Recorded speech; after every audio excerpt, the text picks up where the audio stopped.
Bir narsani yaxshilab bilib oling. U otasini uyida och emas edi, siz uni to'ydiradigan.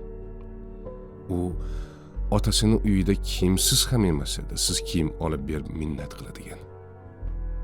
U otasini uyida malikalardek edi. U otasini uyida siz aytgandek kasalmand ham emas edi. Siz boshing kasaldan chiqmaydi deb nomlaydigan. U otasini uyida kiyimsiz ham emas edi. Siz kiyim olib berib minnat qiladigan. Hammasidan kechib sizning yoningizga keldimi?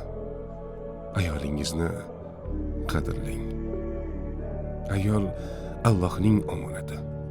Uni xo'rlash omonatga xiyonatdir.